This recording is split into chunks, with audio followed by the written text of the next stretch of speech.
Okay, good morning.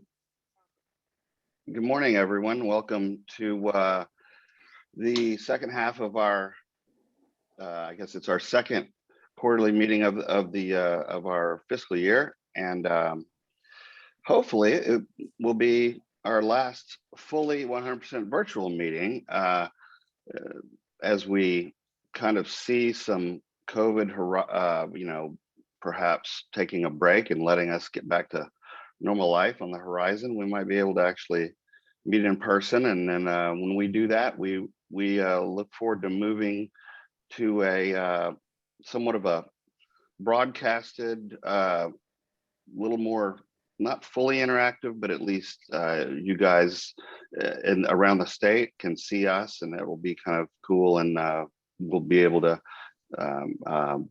be feel a lot closer for everybody. So that'll be good to do that, and it's a new era for RCT quarterly meetings, and that we look forward to. I want to welcome everybody from the RCT members back. Appreciate your being here, as well as guests and of course guests around the state that are maybe watching online. And then we're grateful to have Commissioner Alvarez with us today, and we're gonna give him a few minutes to speak, and so we're grateful for you being here too, Commissioner Alvarez. So with that, I'm going to yield the floor to Commissioner Alvarez. Are you sure you want to start it up with me? I definitely want to. Any day we start a meeting out with you, it's always a good meeting. So we appreciate it. Just so that you know, this is probably the second Zoom meeting since we started doing virtual meetings that I've ever done from my house. So just wanted you to know, got out of bed, put on a t-shirt, put on my Paul McCartney t-shirt that I have underneath this sweater, and got ready for today's meeting. But so I guess you saved the best meeting for last, right? That's right. And then what that means is that Commissioner Alvarez, through COVID, has been working his tail off. And the only reason that you're seeing him at home is because it's frozen outside. Yes, and as you know, to be safe for all our employees, we want everybody to work from home. So you heard from the two commissioners yesterday, and so I appreciate their comments. And I hope I'm not repetitive, but what I wanted to share with the group this morning is, first of all, thank you for including me in your annual report. What a great picture that was. What a great way to end the report. So I am so flattered when Jeanette showed me, my chief of staff showed me the picture.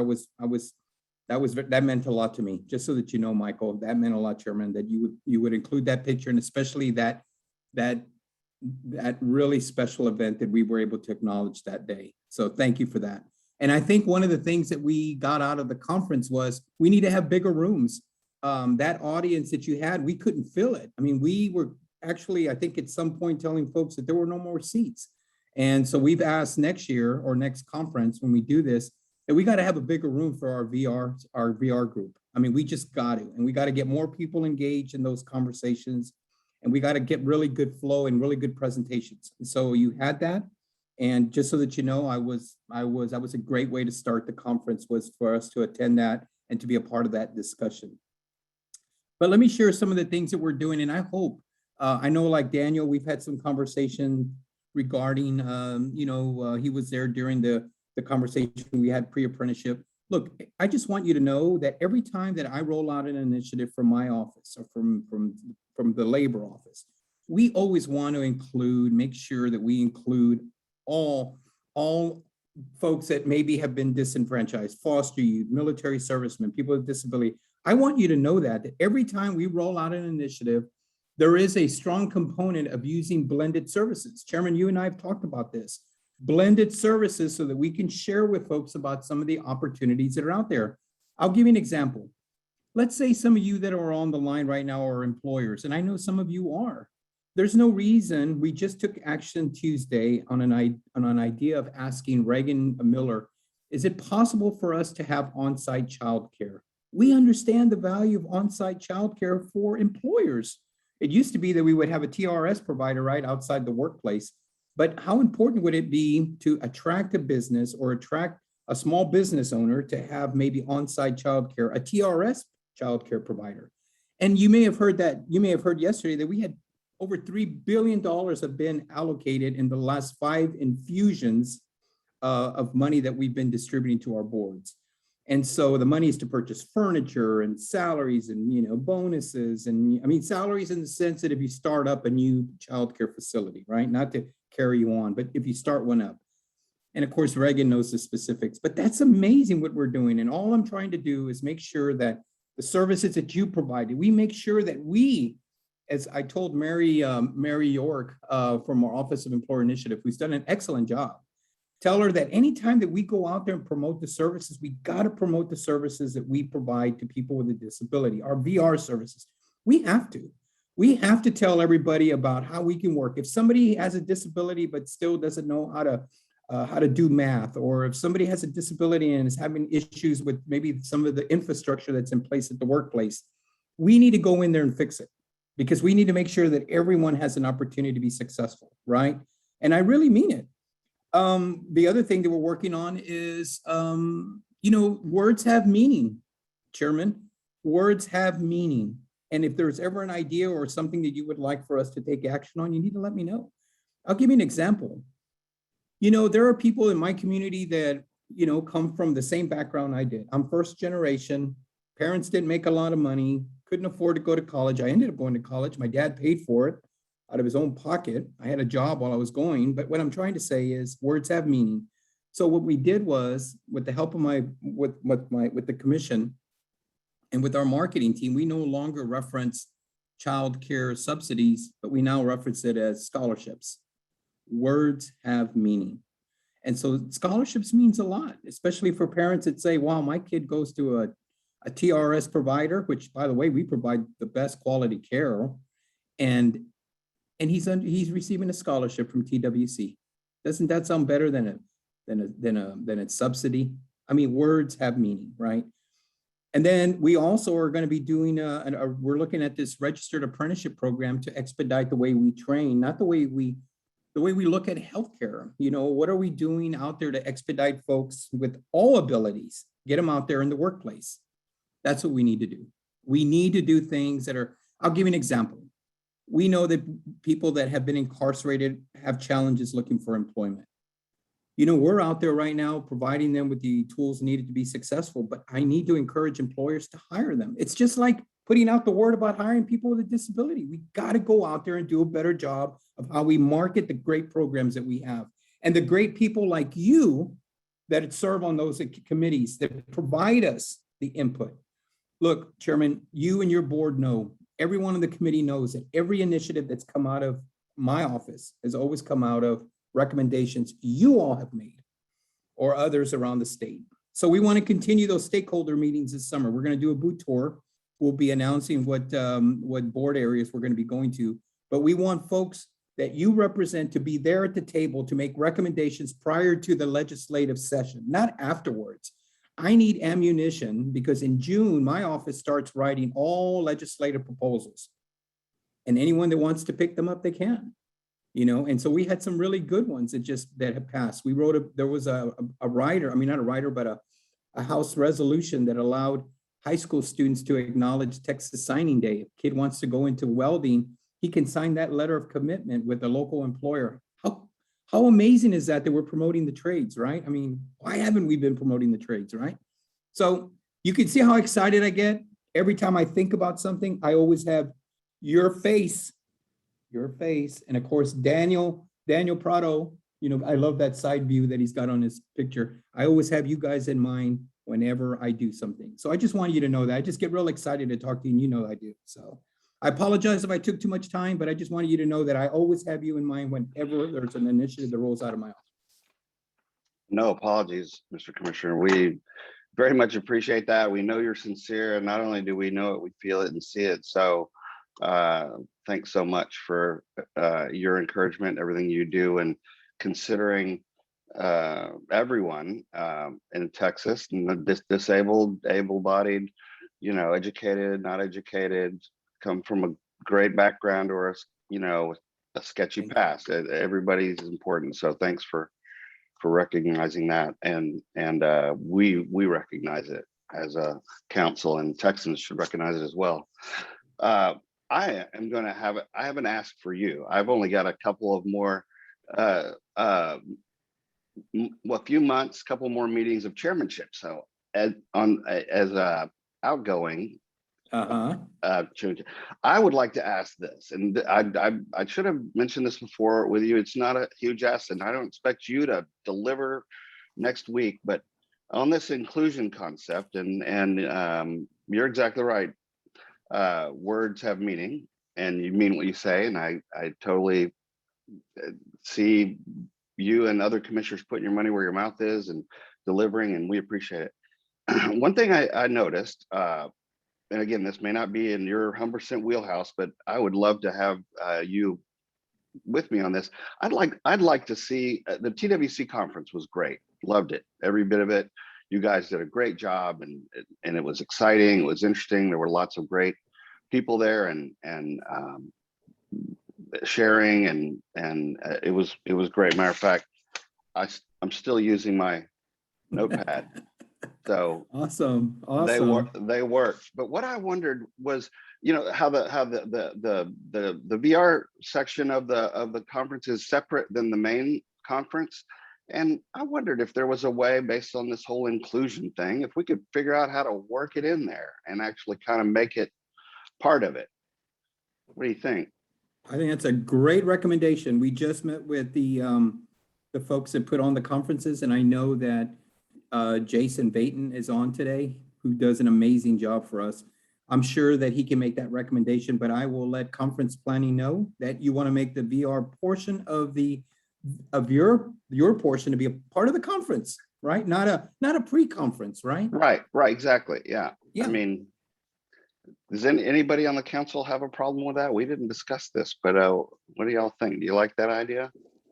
I fully agree, Mr. Chairman. I think that'd be great from the inclusion perspective and sharing of ideas. I fully agree. Dr. Williams, was there anything else that you saw, or Tammy, was there anything out there that you saw that we could do to improve that? Because this is the time to ask. I will tell you, that's the reason I started off by saying that when I was there, I noticed that there were people that had to be kind of standing against the wall because we had no more seats. That's how important that portion of the conference was. And you're right, it should be a part of it. If it wasn't, I know they did a really good job of planning that special pre-conference portion of the conference. But that's something we can ask Cheryl and of course Jayden and Melinda Polinsky, who did an amazing job there, and see if we can and figure out how we can make it a little bit bigger so that everyone has an opportunity to hear what was going on. Yeah, I mean, those of us at the conference, some of us bring our own chairs, and we're trying to help out that way so we can fill the room. But I say that I use it in case everybody isn't aware. I use a chair every day, so that's what I'm talking about. But not everybody brings it. Every disabled person or in VR uses a wheelchair. So I say that with a little bit of humor, but no, thanks for acknowledging that, Commissioner Alvarez. And again, don't expect you personally to turn that over tomorrow, but we'd love to try to get that concept rolling, and I'll support you and work with you in any way that I can or need to help do that. Well, we're gonna go ahead and, like I said, if Jason or Melinda are on, we'll have Jeanette reach out to them and explain to them exactly what you concern that you are. And it really isn't a concern; it's just a recommendation. We'll ask if we can do the same thing. I'm sure they will, and so I appreciate that. And if there's anything else besides this, or if you have any ideas for legislation or ideas that we could do to improve the services we have, certainly let us know. You have some great people that work there at the agency that would love to do that. And again, I'm a firm believer, Chairman, on blended services. You know that. Absolutely. Yes, sir. Yes, sir. So part of the reason I wanted to bring this up with you, because I know you're on board before I ask you. So thank you for that. You're going to have it done by Friday. You'll have that conversation by Friday. Well, okay. All right. Thank you. Thank you so much. Thanks for being here. And we appreciate your words and inspiration, and very much appreciate you being here. Thank you, everyone. Thank you. Have a good afternoon. Be safe. You too. You too, everyone, please. And thank you again for letting me be a part of today's discussion. Thank you, Mr. Commissioner. Okay. Well, that was a great treat. And of course, you're welcome to stay as long as you want. We Yes. know you have a busy day, you have other meetings, but you know, you're welcome to stay as long as you want. But if you duck out, we perfectly understand. So thank you, Thank you, Commissioner sir. Alvarez. Okay, Ms. Stanfield, are you available? I am. Prepared. How you guys doing? Good morning. Good morning. Okay, this is our training section of the meeting. And what I wanted to do was share with you all some resources that are available to the state rehab councils and also the vocational rehabilitation agencies. I'm not sure if you guys are all aware, there is a national coalition for state rehabilitation agencies or councils, and it's otherwise known as NCSRC. And they just held a meeting this month where the presenters who just developed some state rehab council modules shared that with everybody. And I wanted to make sure you guys were aware of it. So I'm going to see if I can share my screen. And I'm not good at this. I'm going to be honest with you. So let me see if I can get to what I wanted to. I was trying to go to the RSA website. Let me see if I can do that. It's in I've already got it open. So I think this stuff is in my way. Here we go. All right. Can you guys see it? Is this working? I don't see any. I'm sorry, there's on my screen, there's nobody's head. Yes, yes. You are sharing successfully. My head is now talking. Yes. Black squares. Okay. So if you just go to the Rehabilitation Services Administration website, the reason we're going there is because the Rehabilitation Services Administration is a federal agency that oversees the vocational rehabilitation program, which thus, also the state rehab councils. So we're going to go into the middle block. There's 6 blocks on that page. And we're going to go to a middle one that says Find RSA Programs. And I'm going to click on that.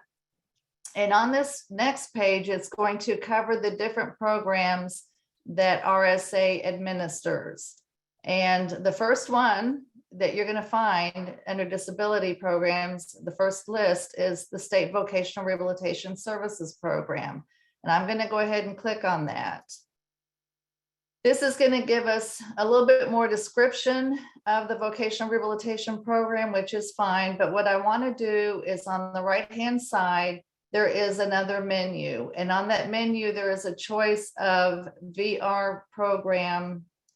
I'm sorry, it covered reference guide. And I'm clicking on the VR program reference guide. So this is a place that you can find a lot of information about the vocational rehabilitation program.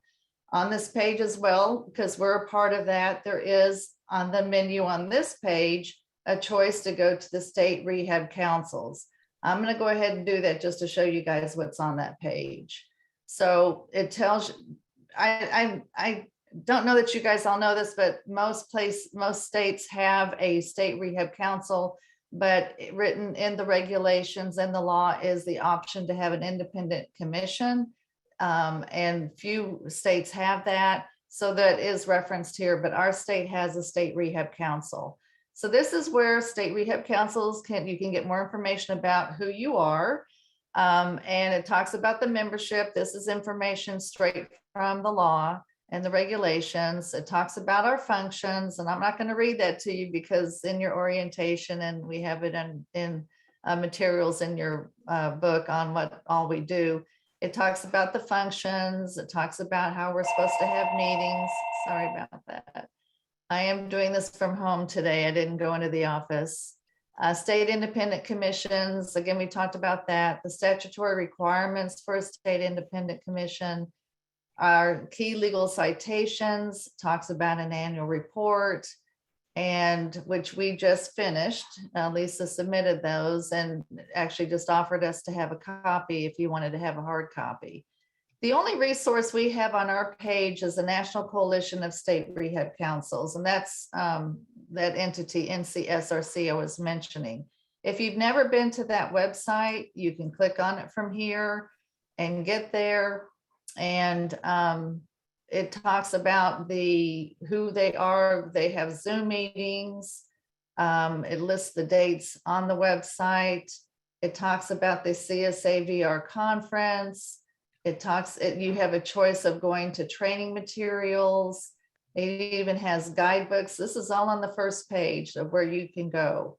These books, the guidebook for State Rehab Council chairpersons, members, and administrators is a guidebook that was developed. It's available on Amazon.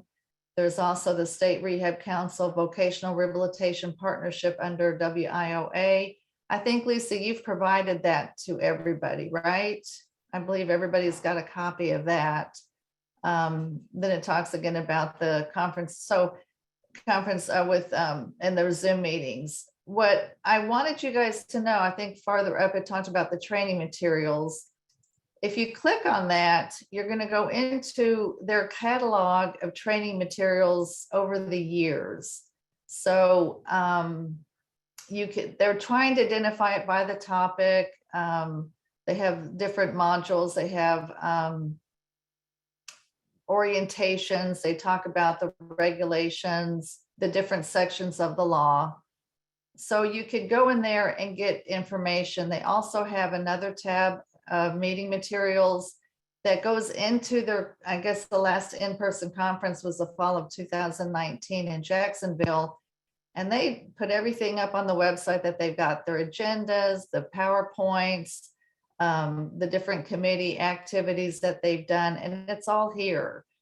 Spring in 2019 in Bethesda, fall 2018 in Long Beach, and the areas that they covered at that training will be available on the website. So you can go back and look at any of that you want to. So I wanted, and you can sign, get an account, sign in, and do some other networking, but we're not going to do that today. So that is a good source that you guys want to know about and be aware of. And that is on the SRC page, the State Rehab Council page of the RSA's website under vocational rehabilitation. So I'm going to step out of that now and go back to the VR program reference guide. And this is where I told you, it's like its own little book of information for the state vocational rehabilitation agencies. Talks about the overview, what RSA's mission is. And because we don't have a lot of time, I'm just kind of scrolling through this for you guys and reading off just the titles. It lets you know who the RSA offices and staff are, their liaisons. It lets you know there's a training and service programs division. There's sections for legislation, regulations, and sub-regulatory guidance. That's another day that we'll cover. Wasn't going to do that today. My point of what I wanted to get to here is to scroll down past all these other titles and come to the technical assistance section. And it does go pretty far down to find that. But anyway, so we've come to the RSA Technical Assistance Centers. And this is where it's letting you know what technical assistance centers are being funded by RSA to provide information and provide technical assistance to the state vocational rehabilitation agencies. So the first one listed here is a Vocational Rehabilitation Technical Assistance Center for Quality Management. We're going to go to their website. This is the entity that completed those SRC modules. So if we go into here and look at training, in the menu across the bar, there's this choice for training. You're going to come to their training portal. And then after that, there's two boxes. We're going to click on the QM training, not the other training. We want the quality management training. When you do that, you're going to come to a page that has over here on the very far right, the SRC training modules. And you would click in to there to get to the modules. There's 4 of them. And I've already logged in I do have a membership, but there's 4 of them. This is how you would get into it. You would need to log in. It's free. There's 4. I think they said they were 2.5 hours long total for the 4. And this is actually, this was set up to train vocational rehabilitation agencies about state rehab councils, but it's beneficial for the state rehab councils to receive that training too. So that's from the quality management one. I'm afraid I'm going to lose this if I don't do this right. I have all these things right in my way. Okay. They also have other areas. Their focus is to provide assistance with program and performance, fiscal and resources for quality management, and general quality management of organizations. If you guys have an interest, you can go in here and look at some of the other areas of assistance that they provide. I'm going to go back to that technical assistance section on the RSA website, and we're going to look at the next one. It's a vocational rehabilitation technical assistance center for quality employment. And they have a lot of information there as well as to try to increase the employment for people with disabilities. And they have got a lot of different areas that they focus on. They have webinars, they provide training and technical assistance to the vocational rehabilitation agencies. So you have access, you can look at that if you want to. And then there's also the National Technical Assistance Center on Transition. And that website is here and the contact person's name is there as well. So if you want to see what information is being provided about pre-employment transition services, and that's a good place to go to. They're focusing on that. There's also an American Indian Vocational Rehab Training and Technical Assistance Center. Our state doesn't have any American Indian Vocational Rehab programs in our state. So we haven't accessed that much.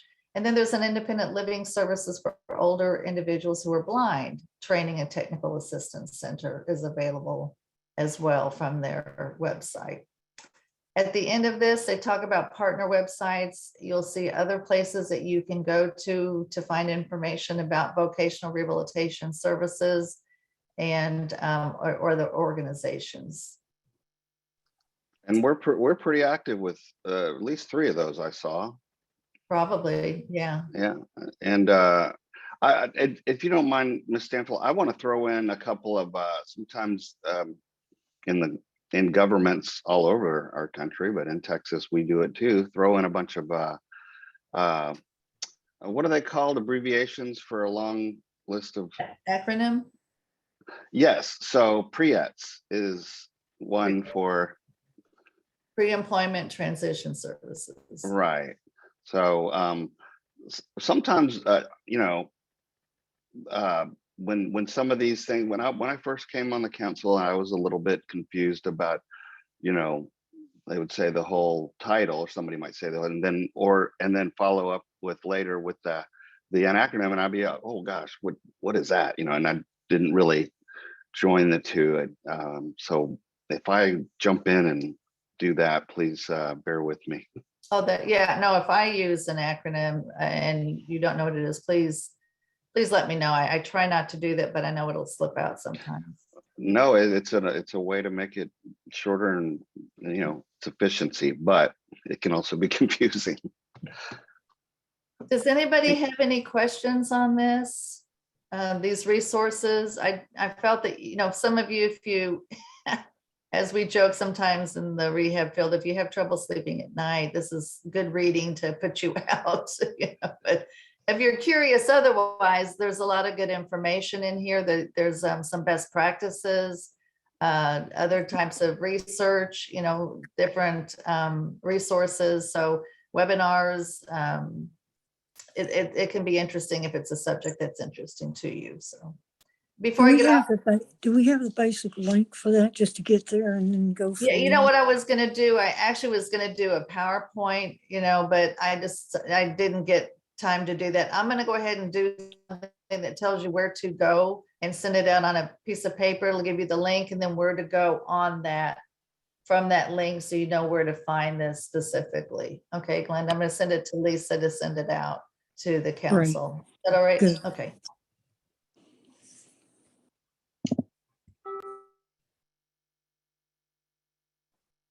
But that was it for me.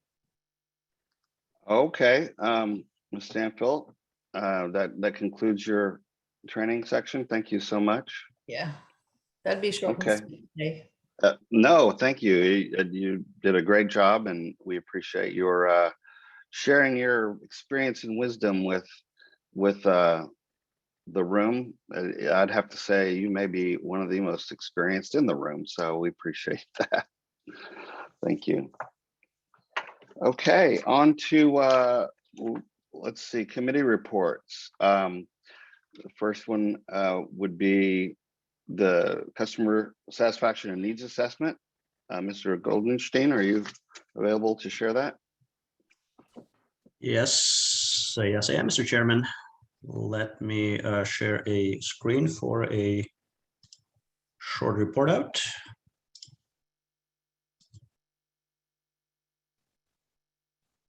Okay. Let me make it a shade larger.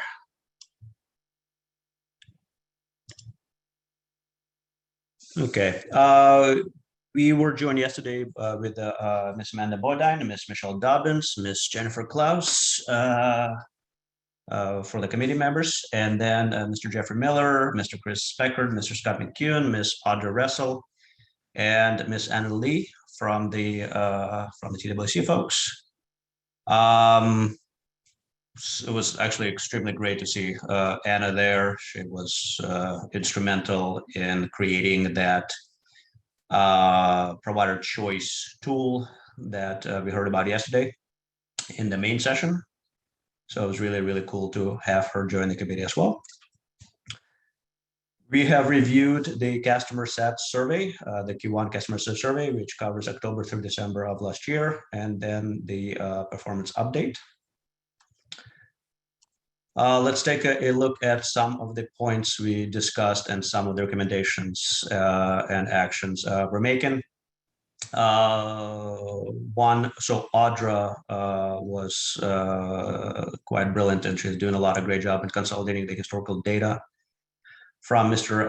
Benner's files. So that's going to be very, very helpful to have that again, to have that kind of historical record so we can see how we're doing quarter over quarter, year over year.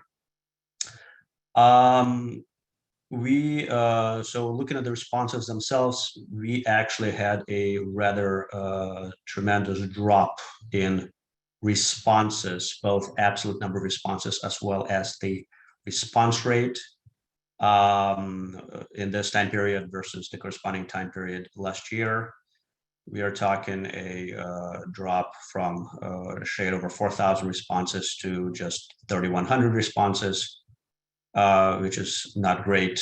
And what's also more disturbing is the response rate was 22%, which is the lowest we've ever seen. So clearly, one concern is just low response rate. Are we really keeping the pulse on how our customers doing? And then also, is the data we're pulling in, is it continuing to be representative of the pool of the VR customers?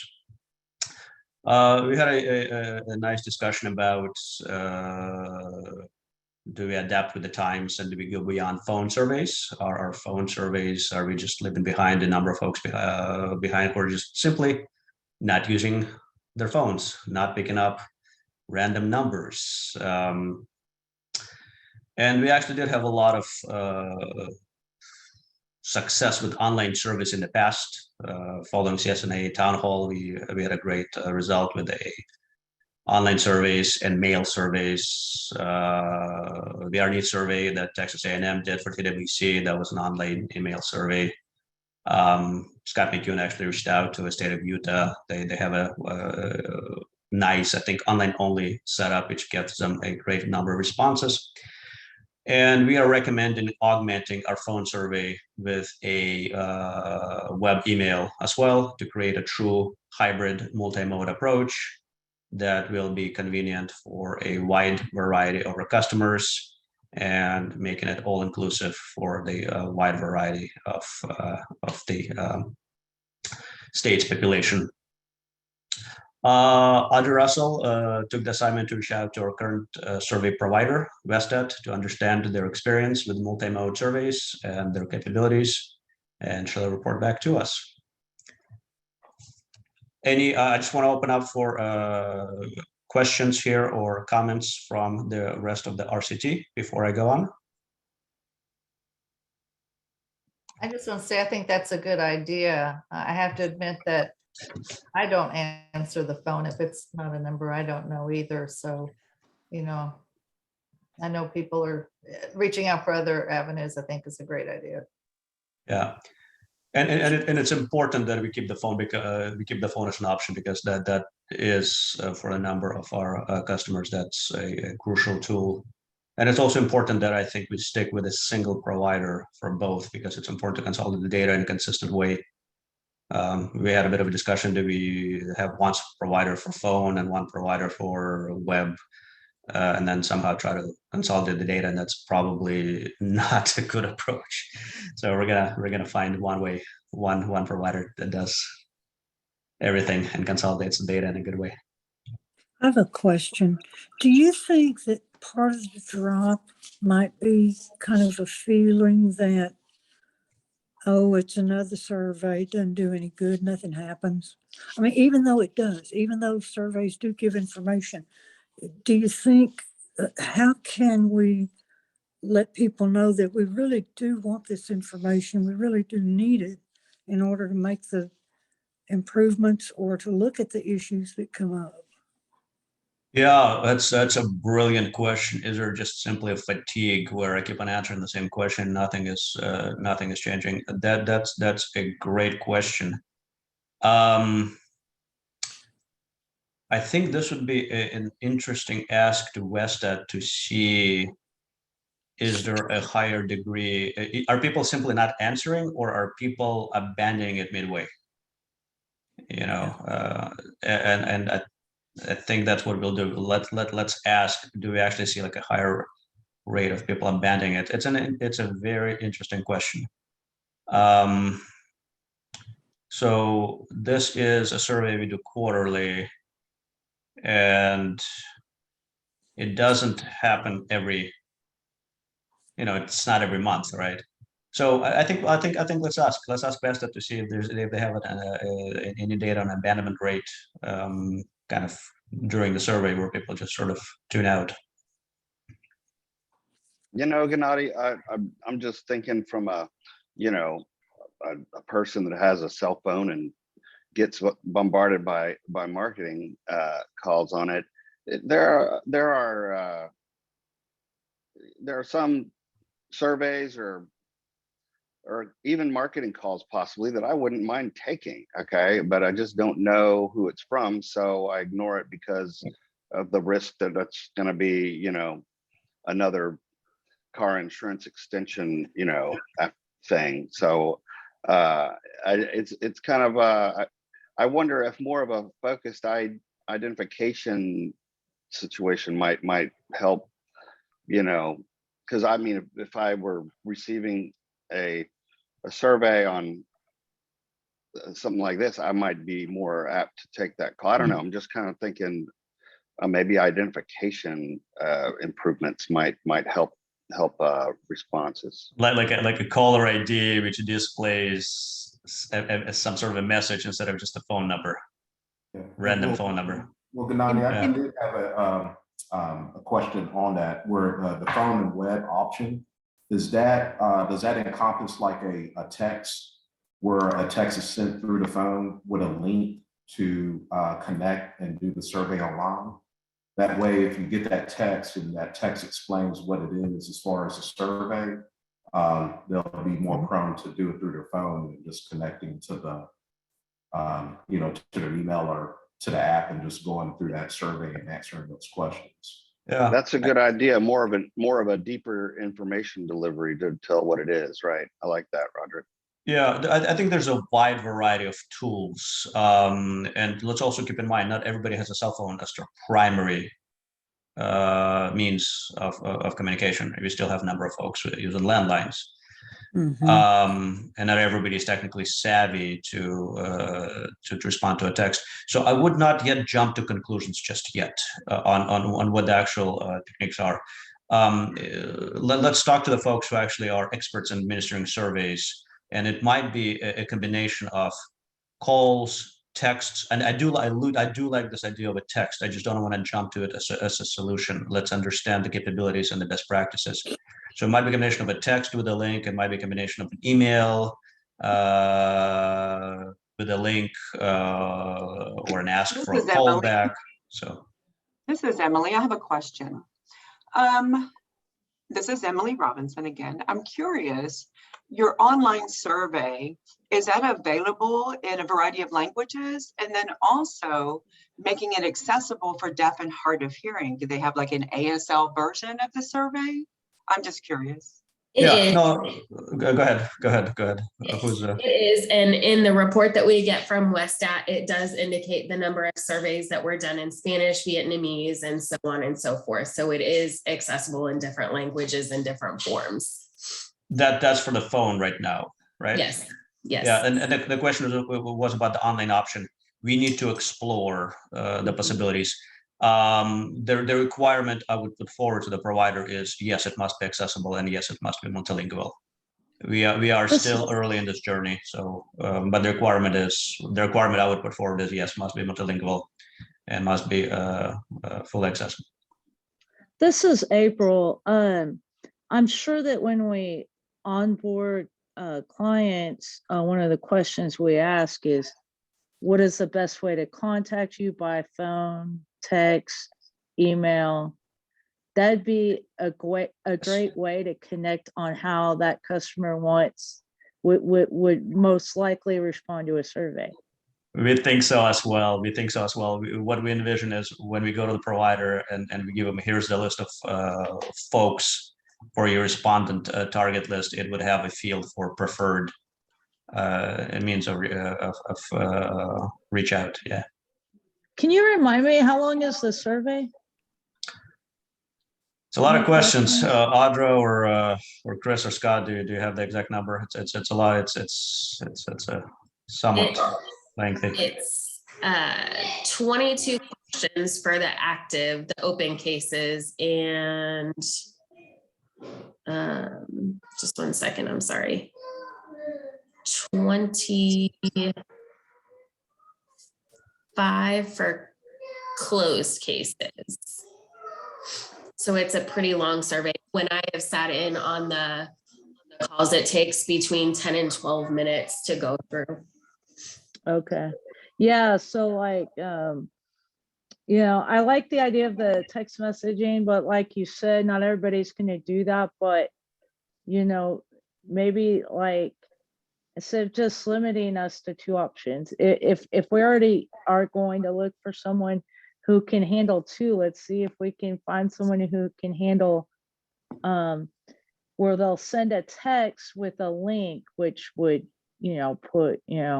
so if we could do all 3, it's just a better chance of hitting. Yeah, no, it's we're going to give the existing provider sort of a benefit of first mover, right? Let's see what their capabilities are, and if it's satisfactory, brilliant. If it's not satisfactory, we'll see if there's a better provider that can accommodate all possible channels. Well, thank you, Mr. Goldstein, and look at all this help you're getting. Thanks to all the members, jumping in and giving some questions, some input, and Ms. Robinson and Ms. Flores. Thanks, everybody. Absolutely. No, this is great. Yeah, this is great. Let's quickly walk through the rest of it, so we have some time for the rest of the meeting. Looking at the actual responses of the customer survey, in general, we are reverting back to the 19 pre-pandemic levels, which is good. the good folks continue being treated in a caring, friendly, respectful manner. Nice responses on employment goals. Both input in setting employment goals is pretty high, and folks are happy and in agreement with the employment goals chosen. And then for the closed cases, very high responses on the job satisfaction and employee benefits. Least favorable. Let's do the kind of the non-obvious one first. We have a reasonably high numbers of folks indicating the lack of responses until next business day. And then our continuing issue with input of choosing providers.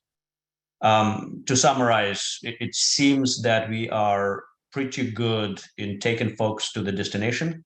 People are happy with the results, but the journey is not very pleasant. So we need to improve the journey of how the folks get there.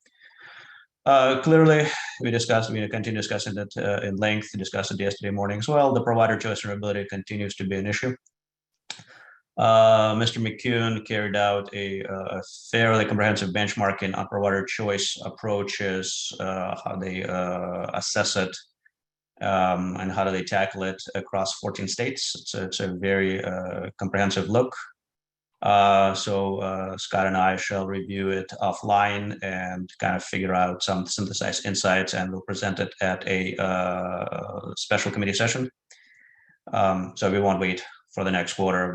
We'll do something before that, and we're going to incorporate the learnings from this benchmarking into the informed choice for your customers project that Scott is working on, which is currently in planning and development phase. Want to pause here for a question or two, if any committee members have a question or comment.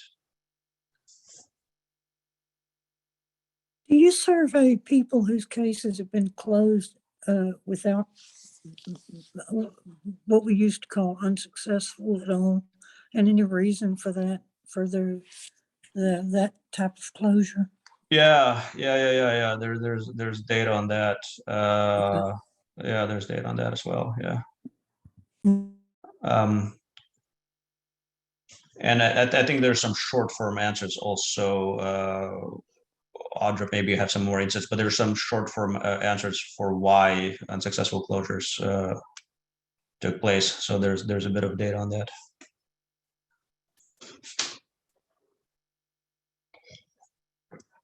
Okay, anyone else have any questions for Mr. Goldenstein Well, I was just regarding gonna the survey? Yeah, if they glean information that is useful for that informed choice section, that's something that our committee's looked at as well. And I think it'd be helpful for the whole council if you've got Yes. something worth sharing with us. We'd love to hear what you guys gleaned from your Absolutely. Yeah, absolutely. We'll do as well. Impact of COVID, still an issue. You see it in the drop in successful closure rates. From high 50s to basically high 40s. This is a national trend affecting all regions, all disability carriers in Texas, and it's a national trend. People are simply less interested in VR during the pandemic, right? They kind of want to actually stabilize. So this is something for us to keep an eye on. This is the performance data. This is that where the performance data is matching what we're seeing with the customer survey. Where folks are basically seeing the interaction in the services. So this is a monitor situation. Are we plateauing the recovery, or are we actually going to continue with the recovery from COVID? And last piece is we have an ad hoc request. We would like to see data for the deaf-blind disability classification for the next quarterly meeting across the VR performance categories. And I think as part of that, we also need to understand where within classifications the deaf blind may fall into. I know there's a category for deaf blind, but then there's also some areas where deaf is primary, blind is secondary, and then vice versa. So we have an ad hoc request for a deaf-blind deep dive for the next session.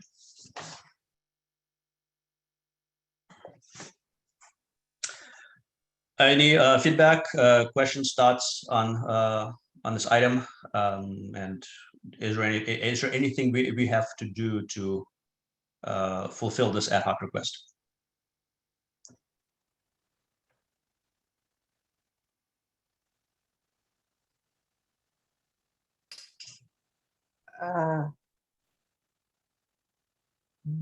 Well, I think what we've done in the past is kind of make a motion or request that the council request the agency provide whatever information you're looking for. Did you make that request in your meeting, or did they say to do it more formally?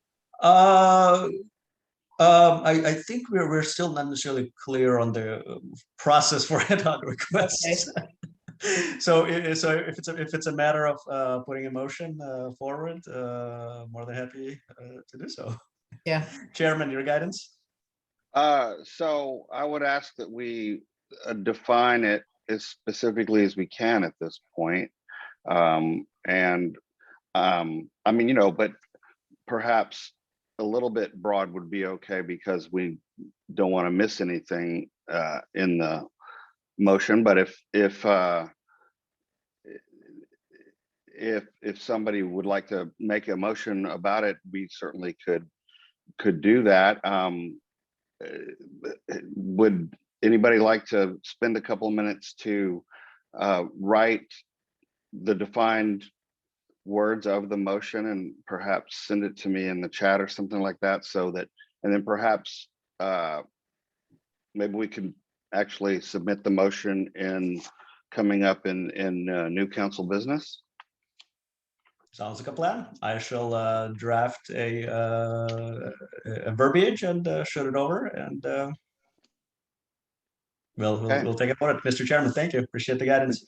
Absolutely. And feel free to, if you'd like to email it to me, I've got my email open. Either way, chat box kind of scrolls sometimes, might miss it, but I hope not. But either way or both would be fine.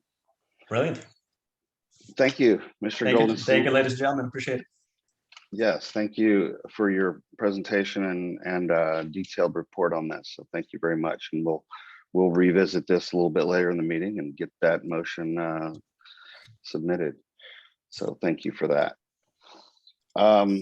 Okay, on to education and membership with Ms. Hodges, the chair. And by the way, before I turn the mic over to Ms. Hodges, want to say thank you so much for all the hard work you do. You got a lot of praise yesterday from the TWC and some folks over there, Mr. Vaden, and you're doing a great job with that, and I'll also say with membership and training. So I really appreciate your hard work and input, and it's noted. So thank you. Well, thank you, Mr. Chairman, for that. It was definitely a committee effort on all cases.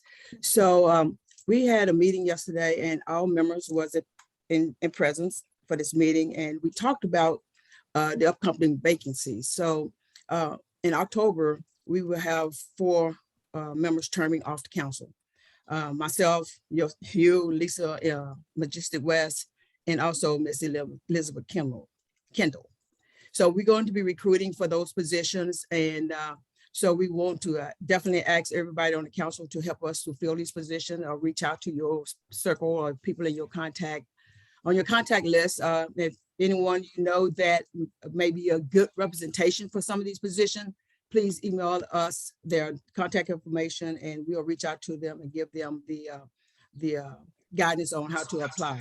So the positions that we have coming up is one reappointment is CAP, Ms. Stanfield position, and she have already reapplied and submitted her application. The appointment office had already confirmed receipt of the application. So thank you, Karen, for doing that so quickly and getting that in. And our goal is to basically to try to fill these positions and get the application in as soon as possible, because with the appointment office, it may take a minute for them to process through the different applications they're getting.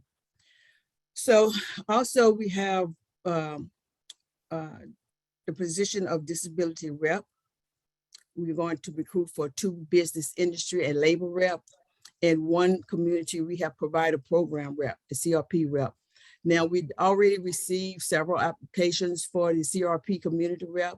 So I'm happy to say that the appointment office have already received those applications as well. So we're going to be focusing on the other 3 positions. So with that being said, we hope that we can have all these positions, applications for all these positions no later than July. And so we can move forward. Also, as the chairperson of the education in this committee, I'm also going to be terming off. And so on yesterday, we met with the rest of the team, and Lindsay Geesom has volunteered to take over the chairperson for this committee. Thank you, Lindsay. I'm happy to make that announcement, and she will take over this role starting in May. Okay, let's go down to education. So there was some conversation about what type of education we want to provide. I know several meetings back, the conversation came up with a recommendation was to have someone to come in and talk about dyslexia. And we are working on that. I think we have identified someone. We just have to get a confirmation for that for the May meeting. And another topic that was suggested yesterday is new constructions and ADA, because we know that there's a lot of construction going around the state of Texas, and we want to dive into that and talk about that in comparison with the ADA and what type of issues and concerns that may be going on in that, and following up with that type of construction and making sure they're in compliance with all that stuff as well. So Lindsay is reaching out to her contacts and trying to lock down a presenter for that for a future meeting.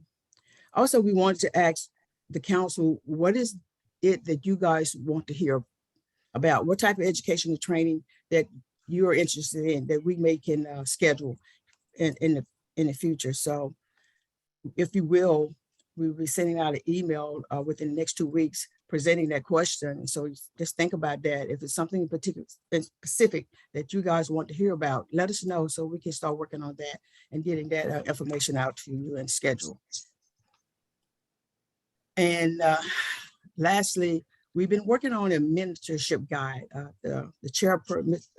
Our chairman asked us to work on this project and to try to put something together. And I think we finally came up with a final draft, and it's been approved by the chairperson. So we're gonna present that out this morning. Lindsay Geesom and Joe Powell are going to present the mentorship guide, and we welcome any feedback from that. So I'm going to turn this over to Joe and Lindsay, and they can present that out. Joe? Yes. Good morning, everybody. Good to be here with you. Are we sharing the mentor guide on the screen, or because I have the? You want me to share what I have? And let me see. You have the final draft, right? Yeah, and it can also be found in your RCT binder, your electronic binder that Ms. Godwin sent out to everybody. There's a copy of it in there as well. Okay, there it is. All right. So if everyone can see that, I think I'm gonna let, I guess I can introduce it again. Yeah, this is the Rehabilitation Council of Texas Mentorship Guide. We, first of all, this guide always wants to welcome our new Rehabilitation Council of Texas members. So the RCT mentorship is here to guide and support new members, mentees, as we call them, in their first year to their role and their responsibilities and work expectations as an RCT member. And from that, just introducing that part, I'm gonna turn it over to Lindsay, and she's gonna do the first part, and I'll continue to finish, and I'll finish it up. Yeah, thank you, Joe and Bobby. I'm getting feedback. Can y'all hear me okay? Yeah. Okay, perfect. So on your screen, you have a copy of the mentorship guide that so our committee put together. and submitted it to our wonderful chairperson for approval. And the reason why, the little bit of background behind this is, as new members, we wanted to, number one, welcome them, and number two, make sure that, this coming from business and industry, the RCT is, there's lots of acronyms, there's lots to know, and we just wanted to make it a little bit easier for our new members coming on board. And so, again, Joe wonderfully stated our purpose and the meaning behind this, but as you can see, there's a couple bullet points that we wanted to explain to everybody. And so you'll see there council structure, bylaws, mandates, travel, et cetera, et cetera. So with that, we will be going through all that with our mentor-mentee relationships. And then we thought it would be also a really good thing to have a reference for all of the wonderful acronyms and abbreviations that we use, because I know it took me forever to figure out what WIOA was and what that really meant. So we were putting together acronyms and abbreviations, and then so overall, just a very comprehensive overview of the RCT. So Joe, I'll kick it over to you to finish us up on the second page. All righty, thank you. I appreciate it, Lindsay. So what is our role? So when we talk about the roles of the mentors, that's all of us here that's on the council. And one is for us to be an advisor and a coach and provide that advice and guidance and feedback, share our experience and expertise as appropriate for the new members, and act as a sounding board for the new ideas and actions and plans. Be a counselor meaning just to listen and answer questions and assist with the committee assignments.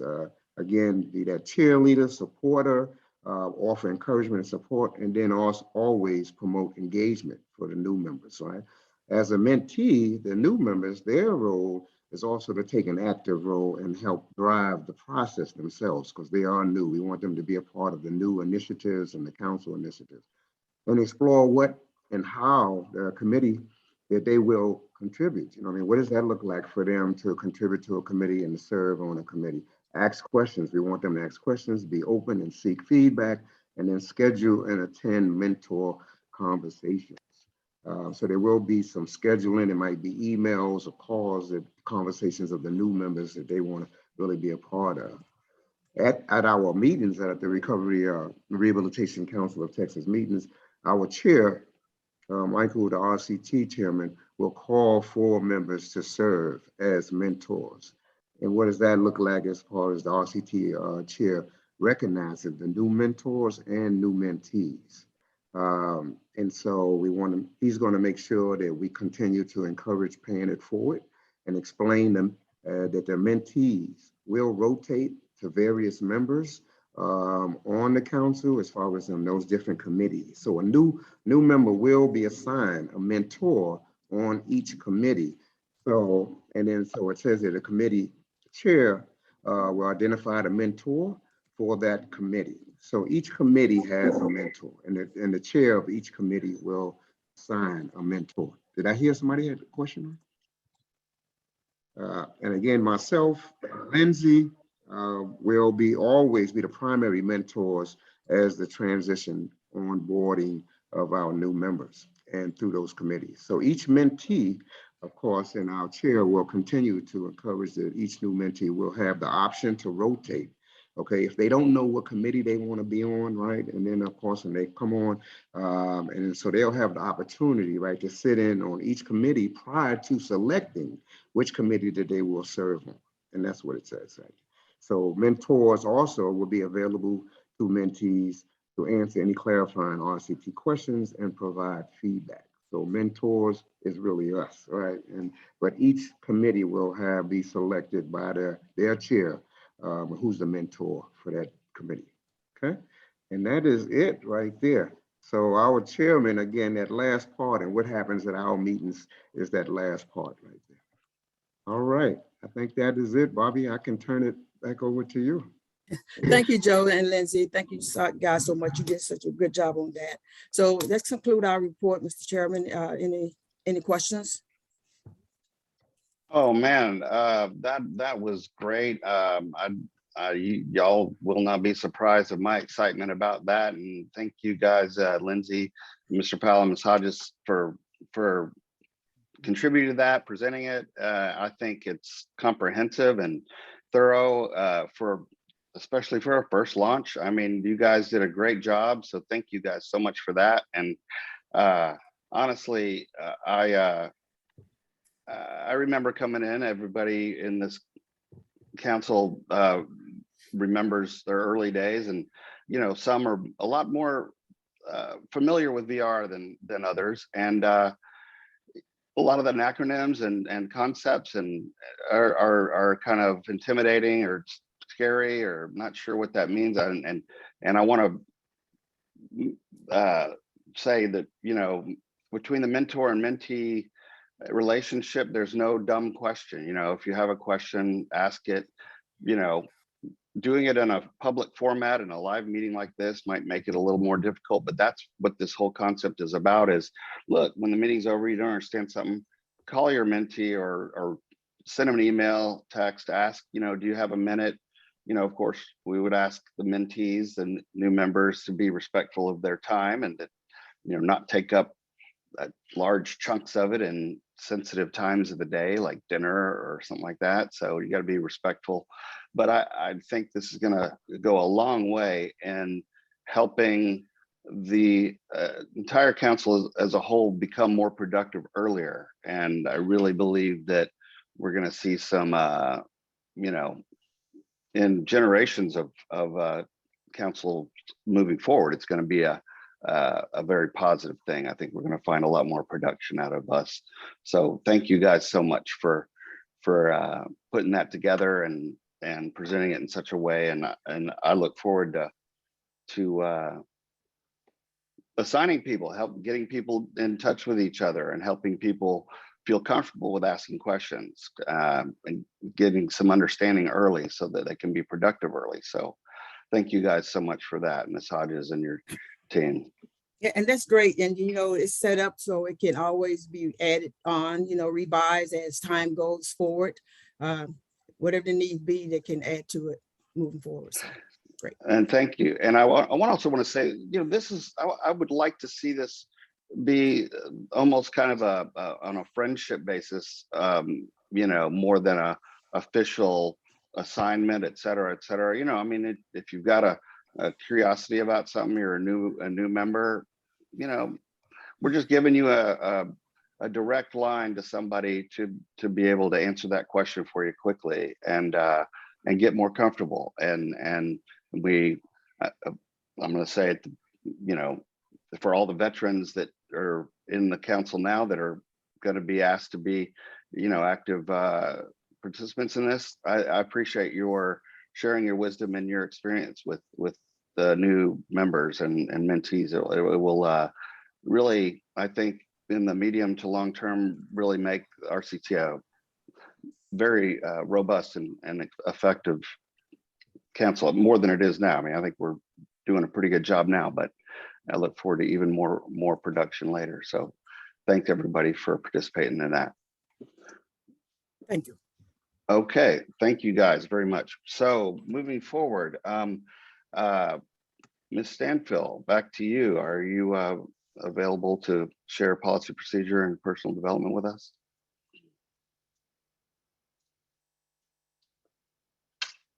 Sorry, I forgot to unmute. Yes, Okay. our committee met yesterday and there was a number of us in attendance. Roderick and Dr. Williams, Glenda. We had a number of VR staff, Mark Bayard, Claudia Peden, Shelley, I'm going to chop up her last name. So Caluet, Christy, Belinda, Sarah Kendall came in as a guest presenter, Jason Baden, Jonah Schwartz, and Matt. We started off looking at the, Sarah Kendall did a presentation on the proposed benefits counseling policy changes that they're adding. They're making changes in the policy manual and they're adding this to the standards for providers manual. It's going to be a a service that is now going to be in the Standards for Providers Manual, because they're going to start paying more outside sources to help with this. They reported that as of January of 2022, there were approximately 13,200 clients who had plans that were also beneficiaries of Social Security. And I guess the law has changed, requiring that the agency provide or offer benefits planning to all beneficiaries of Social Security.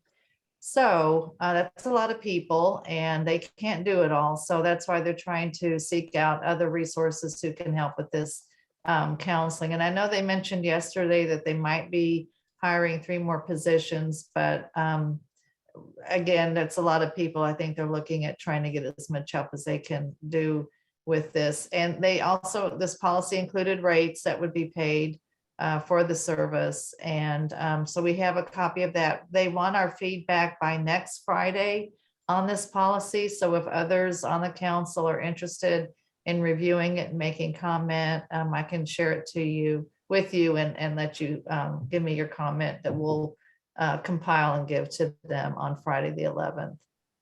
We also talked about payments and invoices.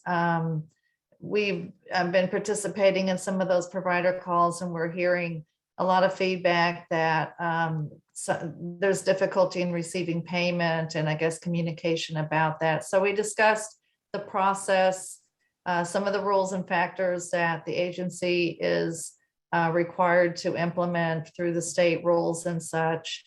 And so we were looking at ways on how it's working and maybe some suggestions on how to improve it. We do know that they talked about an online portal that I guess is going to be coming into a process for everybody to use at some point in the near future, which might, address some of the concerns. But we did talk about some other suggestions, and that one of them was discussing with the staff or providing training to the staff of the importance of processing the invoices and payments on a timely basis. There's a lot of small vendors that rely on these payments in order to continue operating. So that was just one suggestion that we had. We also looked at the staff and staff retention. Right now, there are 63 counselor vacancies at this time. There were 19 new hires from November till January 1st. And as we noted from the reports from Ms. Fuller earlier, and that there's a 2.7% turnover rate in the first quarter, which I believe was a reduction in the past. There have been some changes, and I think we're hoping to see that those changes are going to start to kick in, and more staff will be retained. We did discuss the new career ladder. If you're a counselor 4, you need to be in that position for 36 months before you can be considered for the counselor 5.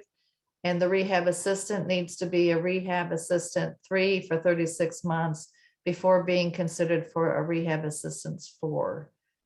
We didn't get to cover training. The lady who's over that, Tracy Shaw, wasn't able to attend, but we hope to have her in the meeting next time. So are there any questions? And for my team, did I leave anything out that we covered? Or does No, it it seems No. good. Everything we addressed was discussed. Thank you.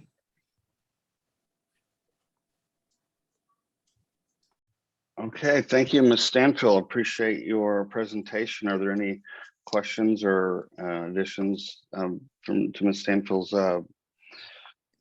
presentation? Okay, thank you, Ms. Stanfield. Appreciate it. Okay, I guess this brings us to the liaison reports. Of course, they are included in the binder. So representatives for that, we would say it's not necessary to deliver the whole what you put in the binder, but if you'd like to raise some highlights or make some points about them, this is an option for you to do that. Or feel free to. If you don't have anything to add, that's perfectly fine. But back to Ms. Stanfield, do you have anything that you'd like to highlight on the CAP program that's in the report that's in the binder?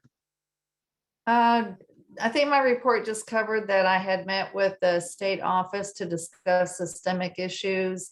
I just listed a few of those. We're looking at purchasing services, the use of medical consultants, and providing feedback for services.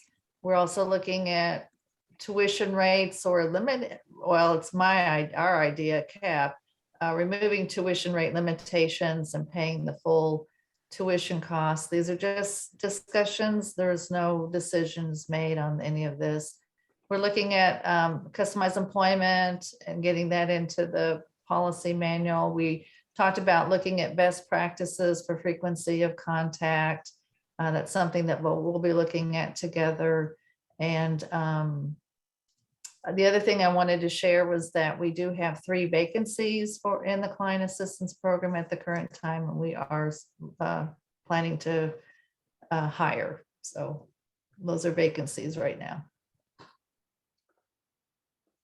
Okay, thank you very much, Ms. Stanfield, and appreciate your sharing that. Ms. Hodges, back to you on the CRP report. Do you have anything to highlight on CRP? Actually, yesterday, Director Fuller and Deputy Director Baden gave such an excellent job in informing us as to what the updates on their different projects. And so I won't recap any of that. So the report is in the binder. However, I wanted to say that, the feedback from the providers have been very instrumental in a lot of these, spearheading a lot of these projects. And I know that we have accomplished a lot, but yet as one of the, I think the only comment we had yesterday from Ms. Frazier is there's still a lot to be done. So we want to continue to work with the providers and soliciting their feedback and the comments so we can continue to move forward. That's all I have. Okay, thank you very much, Ms. Hodges. I appreciate it. I wasn't sure if Ms. Cowart was going to be with us today. If she is, let me look down the list here. I think she might not be. And so feel free to review Ms. Cowart's Vice Chair's part of the report on the PRN network. It's in the binder. So please do feel free to review that when you, if you'd like to take a look. Ms. Polrees, you yesterday stated you will be here today. And so we appreciate that and wondered if you'd like to highlight anything from the Silk report. Yes, just a couple things. Thank you, Mr. Chair. I appreciate it. I just have a couple updates. Our first update was covering all of Texas projects. Just to highlight, we have 3 centers that are getting funding to provide information about the COVID vaccine and availability. And along with the Silk is doing a social media campaign and outreach for underserved populations. And we include our funding information on there as well. We have a state plan update for fiscal years 21 through 23 that we're working on right now. One of the things that we're working on our work groups is our emergency management work group. Just coordinating a better form of communication and resources among our independent living network during emergencies. And also we're starting a community-based evaluation for our plan, just more of a like a community, a ground up based evaluation of our state plan. We're pretty proud to be starting that as well. I'd like to remind everybody that we are always welcome written comment on our state plan, and that information is provided. We provide an email and an address for that to be sent to. And we also provide a contact with our staff, Brian White, a phone number for any questions about our state plan. And so we're happy to engage with anybody about that. Thank you for your valuable time, everybody. Thank you, Ms. Paul Rees. Appreciate your presentation. Does anybody have any questions for April on any of this silk questions or information in the binder? Okay, thank you all for listening. And again, Ms. Paul Rees for your presentation. Ms. Robinson, are you available to inform us about any highlights that might want to bring up about TA? That again, report is in the binder, but do you have any highlights you'd like to report? Yes, yes. I just want to mention a couple of things. In the report, I have listed out several things in regards to different networks that we have within special education that provide technical assistance. For example, we have multiple courses, webinars that are available to everyone on a variety of topics in regards to autism, peer supports, complicated access needs, students with multiple significant disabilities. And so really, I hope you'll take some time to go in and review the webinars and please share them with everyone. Well, we want everyone to see them. Also want to provide an update on our supplemental special education services, SSES. We just expanded that program and we have more money to distribute to families who need additional supports due to COVID. And so we just recently opened up more accounts so that families can, and we encourage them to go in and apply, understanding again that it's a one-time grant for children from pre-K through 12th grade that are currently receiving special education services at Texas Public Schools. So I would appreciate if you know anyone, please share this valuable information with them. We would like for them to be able to take advantage of this opportunity. Any questions from the membership?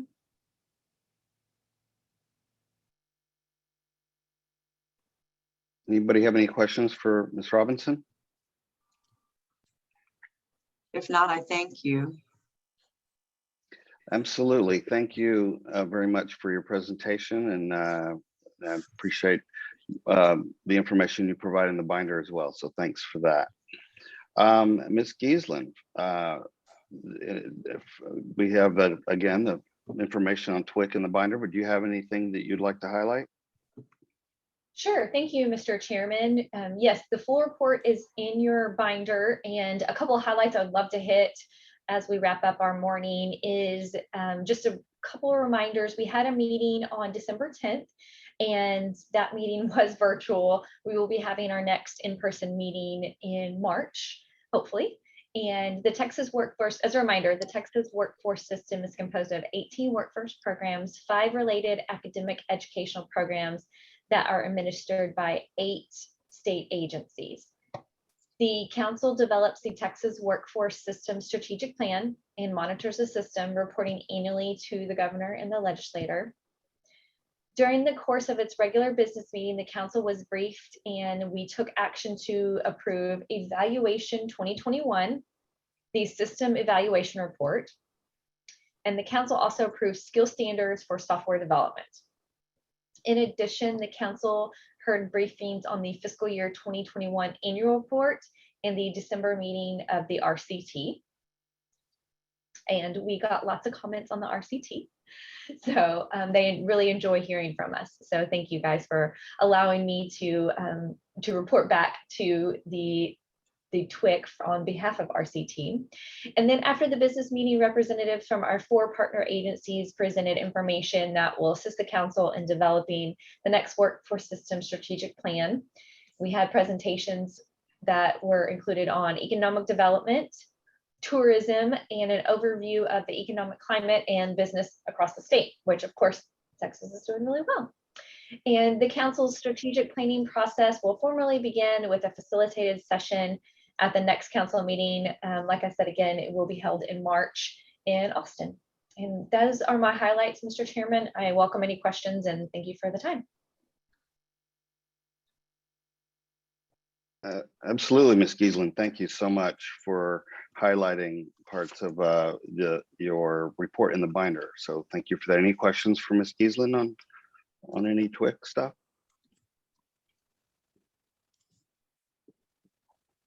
Okay, well, thank you, Lindsay. Appreciate it. Okay, this moves us on to new council business, and I was going to ask Mr. Goldenstein if he had that language for the motion available. If so, great, forward it to me. If not, we can certainly push making this motion off until the next quarterly meeting, and it'd be just as effective. So, Mr. Chairman, okay. in your There. mailbox now, I can also put it into a chat. That's right. I just saw it. Okay, great. Thank you. Do I understand that someone would like to make a motion? Yes, I'd like to make a motion. Okay, Mr. Goldenstein, to recognize, please state your motion. A motion to provide a VR performance report for the deaf, blind, disability classification and relevant classifications across all VR performance categories for the next quarterly meeting. Okay, the chair would like to recognize Mr. Goldenstein having made a motion to provide the VR performance report for deaf and blind disability classification and relevant subclassifications across all VR performance categories for the next quarterly meeting. Second. Does anyone would like to rise to second this motion? Second. Okay. I guess we need to have a discussion on it though. So does anybody have any questions regarding this motion from Mr. Goldenstein? Did you hear my second? I just want to make sure. I did, Ms. Bourne. Okay, I just want to make sure you heard. Because sometimes I'm on mute and don't realize it. So No, we got it. Thank you so much. okay. All right. I wanted to open the floor for discussion on Right. this. Does anyone have any questions or want to discuss this? Yeah, this is Karen. I just was wanting to get clarification. Do you mean when they do the performance report and they put down the different disability groups on that one PowerPoint, you want them to report on deaf and blind in that section only? Or when you say across all performance areas? All of them. Basically, because there is a larger report which has disability classifications, the main 5 disability classifications. So it'd be great to have a spike out for all of those, specifically for the deaf and blind. And I guess Or the term all covers that. Is that correct, Mr. Goldenstein? That was the intent. Okay. Okay. Does that work for you, Mrs. Stanfield? Sure, yeah, I was kind of thinking the VR staffer might be wondering, what did they mean by all the performance categories to them? There's not, there's a 9/11 report that has 430 categories that they have to report. So when you said that, I'm thinking they're probably thinking the 9/11 report of these 250, 300 categories. But if you just use that PowerPoint, that narrows it down what they have to do. Yeah, the essentially the main VR performance that Great, we yeah. received. Well, to avoid it being misunderstood by them, might the motion need a little, terminology in there, Ms. Stanfield, to cover that? So I appreciate your catching that. And we certainly don't want to, raise a panic flag. Yeah, I guess I don't.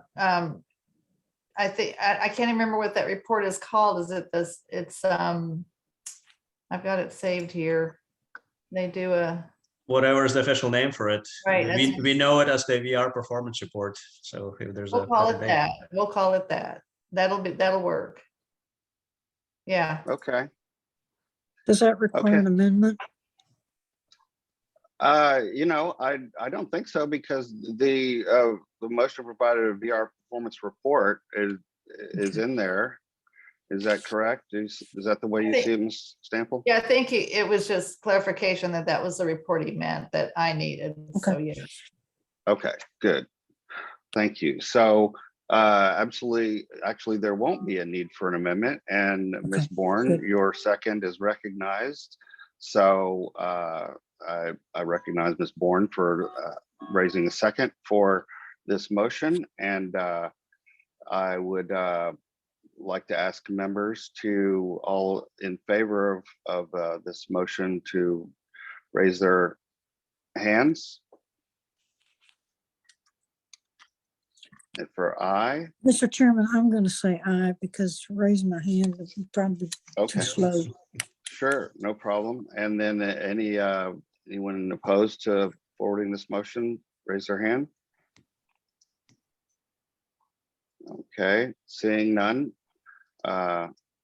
This motion has been approved. So for the next meeting, we'll look forward to provide a VR performance report for the deaf and blind disability classification and relevant subclassifications across all VR performance categories for the next quarterly meeting. So thank you very much, Mr. Goldenstein, for your motion. Okay. That covers that. Next, we want to move forward to approving December minutes. I would like to ask members, or does anybody have any changes they would like to make or amendments they would like to submit to December's minutes for our last meeting? So hearing none, the chair would like to approve December's minutes on unanimous consent. So December's minutes are hereby approved. Thank you for that. Okay, budget report. You know, actually, I'm sorry, before we go into budget report, Ms. Stanfield, you and I discussed perhaps we ought to share some research that you and I were discussing this week on minutes. And to be honest, I was looking for it in my email. Is there any way you could pull that up real quick? And I would like to just share that with the council so that we can understand what I just did on approving minutes under unanimous consent. Oh, that link? Yeah. Do you have that handy? Because I was looking for it and I couldn't find it. I will look. So what I'm referring to, council, is it seems, you know, on motions under Robert's Rules of Order, which we operate under, it's important to have a motion, a repeating of the motion, a discussion followed by a second, followed by a vote, followed by approval. That is how a motion works. But in minutes, minutes are, as we, you know, as they're recorded on a meeting, as these ones are recorded in this meeting. And, you know, minutes are on record as far as what business has gone on and happened. And, you know, in bodies like Congress or the Senate or the House, it's important that they get their minutes just right, because they're running for public office and the opponent could use their, you know, whatever was recorded in a session against them in a campaign situation. We are a volunteer council that meets 4 times a year, and we're not running for any offices, as far as I know, right now. So it's not really as contentious of a sensitive thing. Yeah, thank you, Ms. Stanfield. And so minutes are really just kind of important to just have it on record. if y'all will take a look at this piece of research that I did whenever Ms. Stanfield and I were having a discussion about it. I'm going to read this out real quick. A formal motion to approve minutes of a previously held meeting is usually not necessary. In other words, it doesn't need to go to a full motion status. Approval can be handled by unanimous consent. The chair should ask, are there any corrections to the minutes?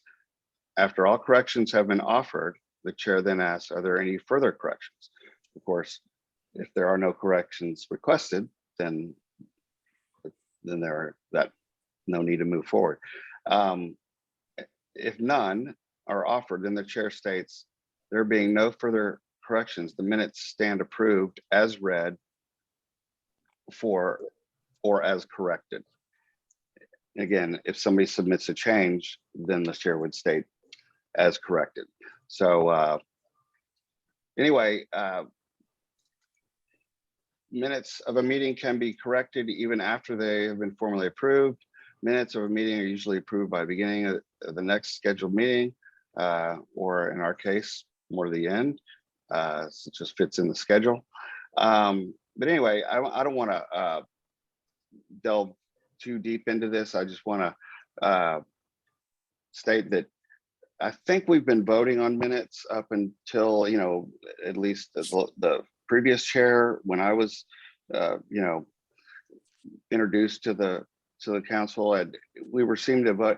It appears that we don't have to vote on minutes unless there's a change. So I want to kind of try to, moving forward, carry approving minutes in an appropriate way that is efficient. So while this may have seen a long explanation of it, at least we're kind of all reaching an understanding. Are there any questions about that moving forward?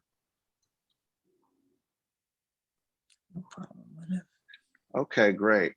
Thank you, guys. I appreciate it. And so let us move on to the next segment, the budget report. And thank you, Ms. Stanfield, for your pulling that up quicker than I could, and appreciate your engagement about it too over the week. So thank you. No problem. Okay, thank you. A budget report. Is it Ms. Lisa Godwin, are you available to share budget report? Okay, sorry about that. Hopefully you can see my screen. I've been having some difficulties today seeing you guys' screen. My monitor's showing that someone's sharing, but I'm not seeing anything. Oh, that's what I see. Yeah, so I'm not sure what's going on. But so anyway, I do have the spreadsheet pulled up here that was included in the binder. The only changes I think from last quarter's meeting was the travel expenses to the TWC conference. And I do have the word incomplete there, as there's still one travel voucher that's still pending. And I don't have approval that all the vouchers have been approved as submitted. So that number could change. Also, the hotel receipts have not been added to that, as I haven't gotten that information from the conference and planning yet. And then to the right of that, the other expenses of which are not included in the VR budget or the RCT budget, VR pays for these expenses, the ASL and the CART services. But I just wanted to, again, include those so you guys can see other services that they're providing for us. So the current balance is $54,502.40. Is there any questions? Okay, thank you. Okay, thank you, Ms. Godwin. Appreciate it.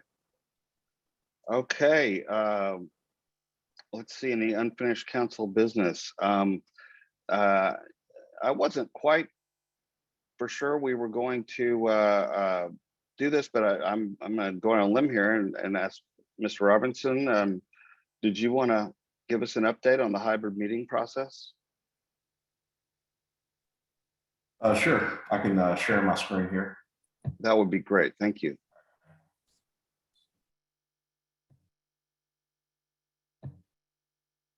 All right, so let me know if you can see it. Good, okay. Yes. Got it. So the update on the hybrid meeting process is our next, well, hopefully the plan is our next meeting will be in person. So What we're doing is it won't be ready because it still has to go through the procurement process. So let me just start at the top and we'll get to that point and it'll all make sense at the end. So right now, the TWC, the phase 1 of the solution for the CRC, the estimated completion date to have that room retrofitted for the technology where we can have hybrid meetings is it's going to be the end of June 2022. The key reasons for that date is that the TWC, they haven't finalized a statement of work. TWC will need to get quotes from vendors first before this process is complete. The SOW will be posted publicly for bids for about 30 days. TWC at that time will evaluate, then select from the respondents. TWC would then select a vendor to develop and come up with a deployment plan to execute it. So with that being said, for our next meeting in May, we're going to contract with the Athens Audiovisual, which is located in Richland Hills, Texas, to provide the solutions for our hybrid meeting. So what that Athens will do, they will be able to provide a Zoom platform similar to what we're doing now. So everything will pretty much remain the same. And with that, they'll provide the technology of what we'll need in our room to connect to the public, microphone, cameras, etc. What I did is I included a link below if anybody was interested, just looking up and finding out more about Athens Audiovisual. As far as some of the technology that will be included in the statement of work, life size. So kind of similar to what we talked about before when we initially came up with this plan before TWC really took the reins and ran with it. As you can see, the technology now that they'll be retrofitting our room with is a lot greater than what we originally came up with. Of course, higher budget, better things. So, life size, great technology. So, the stuff we'll be using will be top of the line and really put us up to date of, where we need to be as a council and performing our meetings in person and also hybrid publicly. So just very excited about this and, kudos to TWC for really stepping up and getting us up to speed with technology. Yeah, any questions? Anybody have any questions for Mr. Robinson on this? I certainly do, but if anybody else, I'd be glad to yield the floor first. Okay, I'm going to go ahead and, I'm sorry, go ahead. I'm sorry, I forgot to mention, when I say kudos, especially to Jeff Pennon, because I know he's really taking a charge on this and leading this, really pushing this solution forward. So I know he's been putting a lot of work into this and just want to kind of give him a shout out and thank him for all his work that he's been doing on this. Absolutely, thank you. And I'm excited that TWC has jumped on board and moved probably as quicker than you expected, definitely quicker than I expected, right, Mr. Robinson? We gotta stay up to speed with our community and the people we serve, and we have to make sure we're doing our best to meet their needs, and I think this is a great way to do it. Absolutely, and thank you for floating this motion, and we're pushing it through, and I'm excited to be at the chair of this stage of a forward moving RCT progress. So I'm excited about it, and appreciate your hard work and putting this together.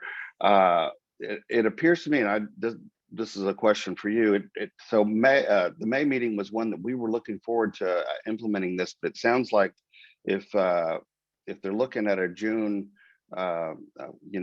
procurement or a vote on it or just approval on it, that may not actually fully happen in May. So even though we would like to do May will be an in-person meeting, optional in-person. If people are able to come to the meeting, we encourage that. We'd like to see that. We hope that people, members, and guests would be able to attend the meeting with us. It's going to be coming out of COVID, kind of a celebration, if you will. I look forward to it and hope that all members that feel okay about it will join us. Of course, there will be a virtual option at that time to participate. And then, of course, that virtual option will open up for visitors around the state to participate with us. But am I correct in understanding that the full, unfolding of this process won't be quite ready to go quite yet? Is that right? The estimate, launch is going to be the end of June of this year, right? So that's the estimate. We just really have to see with the effects of the economy, with the supply shortages, and some of the technology that we're seeing. Hopefully the vendors have the equipment to provide the solution by that date, right? But we first got to get through the procurement stage of everything, which takes time. And, everything has to be detailed in the statement of work. Those things, it's a lot of work that goes into it. Takes a lot of time to make sure all that stuff is perfect. So once that's done, the vendor selected, hopefully they can deliver by the expected date that we're trying to get this done. But in the meantime, we are going to be provided with a solution to still, with the technology to still be able to do the hybrid option. We just had to contract it out. Okay. Well, okay. So you're saying that May will be a full hybrid meeting as we planned and desired. It's just going to be contracted out for that first one. Yes. So basically, essentially what will happen is Athens Audiovisual will come in with the technology and have it set up in a room to provide, our hybrid meeting. So they'll be doing all the setup. They'll be doing all the handling and the platform of the Zoom. So it will take a lot of stress and they'll take over that part of it, right? So from what I'm understanding, and I can once that's all scheduled with Jeff, I can get some more details into that. But from my understanding, they're supposed to be handling everything technology-wise for our meeting. So all we have to do is show up and make sure that we're ready to go. So, well, good. I appreciate that. I think that that's actually going to be a great way to do it, because the pros will come in and actually show us how it's done and how we need to have it set up whenever it's time that we reach the procurement and acquisition stage and have our own equipment and help everybody on the technical side, kind of make sure that we avoid as many glitches as possible. We will certainly find hiccups along the way, but we do expect that we'll get past those, and appreciate everybody's patience around the state as we roll into this new, much more transparent RCT meeting system. So I think it's a good idea to have the pros in there to kind of show us how to do it. Would you agree, Mr. Robinson? Yeah, I can't do it. So yeah. Well, we've all kind of become movie star juniors with this Zoom situation that we're in, but this is actually probably a pretty good transition into moving into a more broadcasted style of RCT meetings. So anyway, thank you so much for all the work you put into this. And man, I think we're going to have it's going to be a new day for RCT meetings, quarterly meetings. And I think VR, TWC VR process in general is going to be a much more robust system with this. So thank you so much for all the hard work you've done. No, thank you guys. Anybody have any questions for Mr. Robinson before we close this?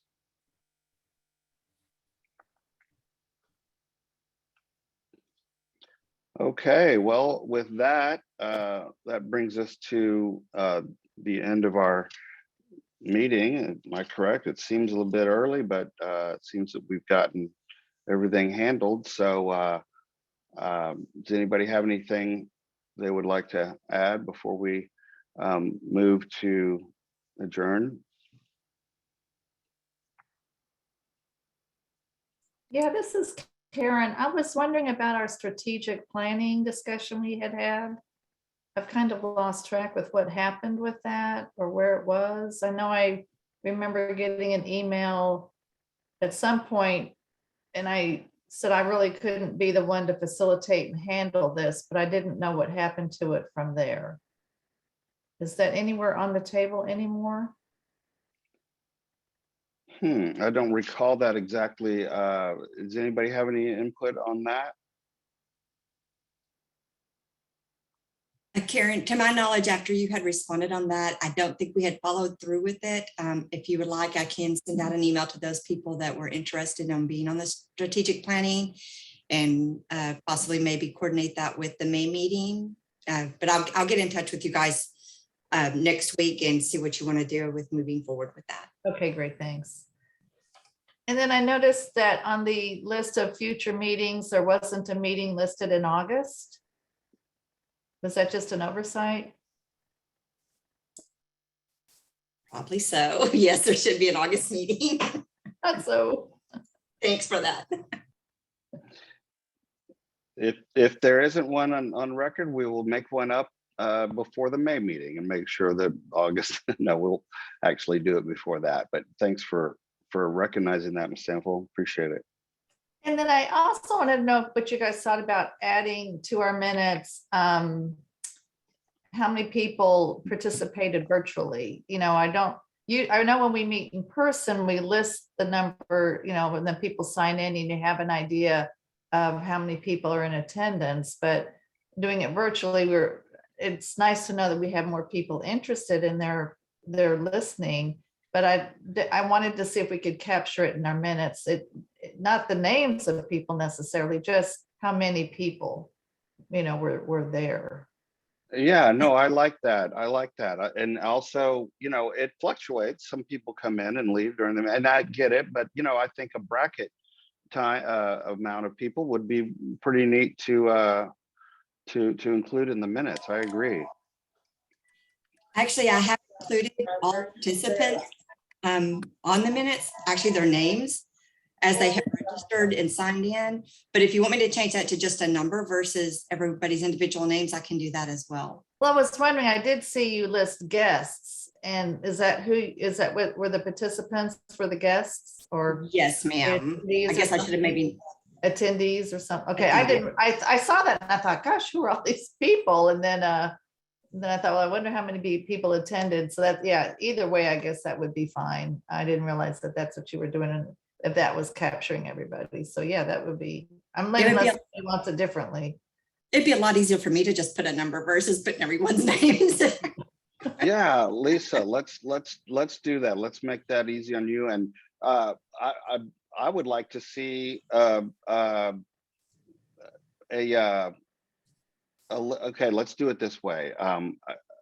There's a membership number, like, just the council members that are present, and then possibly TWC guest number, something, speakers that may be one-time speaker, or even commissioners or directors that are present, and maybe list them out by name. And then, Texans that are watching, participating with us, just another number. Do you think that, just a number of participants not named or whatever, do you think that would be doable, Ms. Godwin? Yeah, so are you, just to make sure I'm clear, so right now I'm listing the RCT members and if they're present or absent, so all members are accounted for to show that we had a quorum. And then, and also to keep track of participation. And then I list the TWC employees by name, so keep that the same, correct? And then on the, where I have guests, make that participants and just put a number of additional people. That sounds good to me, Ms. Stanfield. Is that? Yes, more than, yeah, that'd be great. That's, yeah. Perfect, thank you. I think so too. And I certainly in the minutes also enjoy recognizing TWC, guests and commissioners and executive directors, whoever joins us. I appreciate that they're recognized as present. So that's a great idea. Okay. With that, I'm sorry, one more. And I was wondering, I know that in our minutes, we put down like for Fuller's presentation, it says her report, was in our binder. And I appreciate that. And I know it's 19, I think this one was 19 pages long, but I was wondering if we could still do a highlight of her presentation and pick the points and list what she's covered for the minutes. We do have the public attending, and if they want to go back and what was covered or even just capture some of it, we've got nothing in our minutes that reflect for the public what was discussed. And I'm not suggesting we put in 19 pages by any sense of the imagination. I just thought it would be nice to highlight points of the presentation. would that be something that we would do as reading it, or ask Ms. Fuller to do as she submits it? What do you think? I was thinking it could be something that we do from the presentation. If there was a lot of discussion on a certain topic, put that one in there, just highlight it, Okay.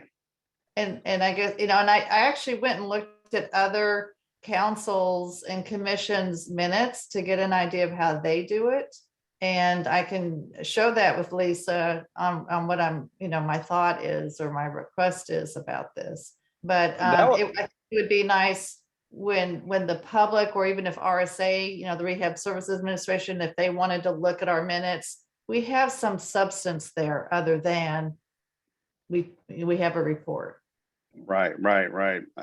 So I wonder, Ms. Godwin, what help would you need to be aware of what highlights would be important to note? How can we help you with that?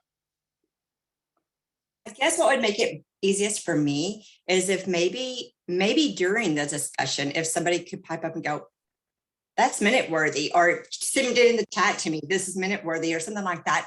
I know in the past I've tried to pull up some of the things that I thought was important to add into the minutes. And then this time I did not. Now that Ms. Fuller and Jeffrey are presenting together, it's a very long report.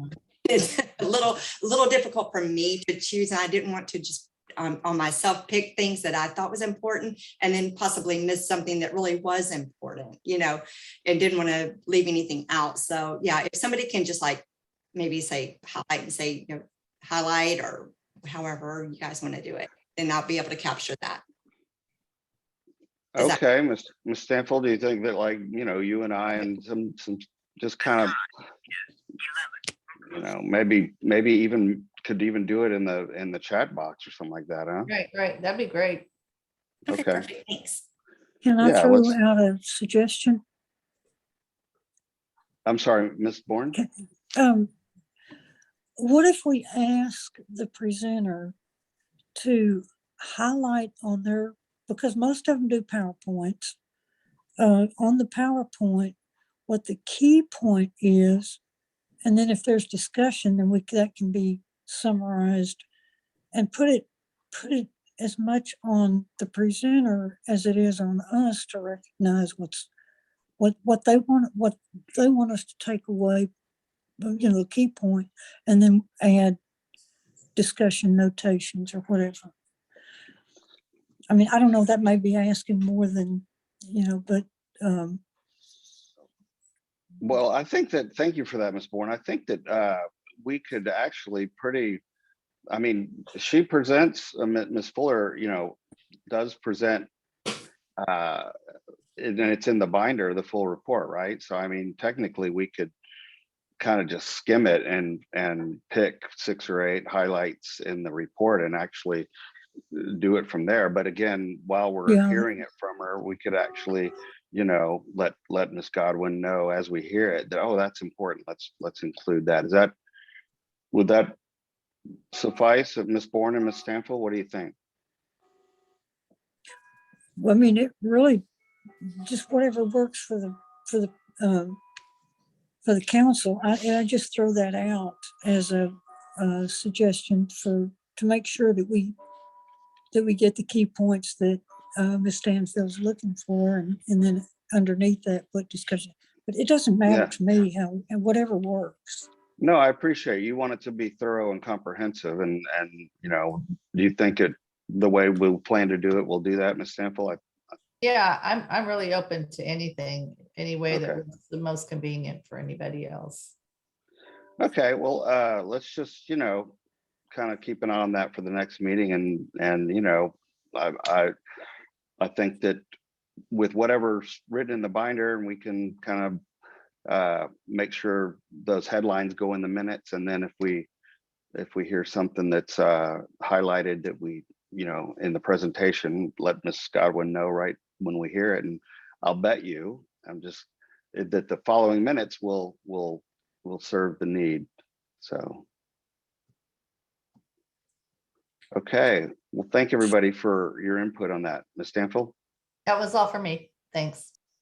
Okay, well, thank you for all of your points. We appreciate you being thorough and bringing it up, and the points that we do want to be a good, efficient council. So thanks for helping us remain there. So, okay, that brings us to the end of this, let's just say, hopefully, our last fully virtual Zoom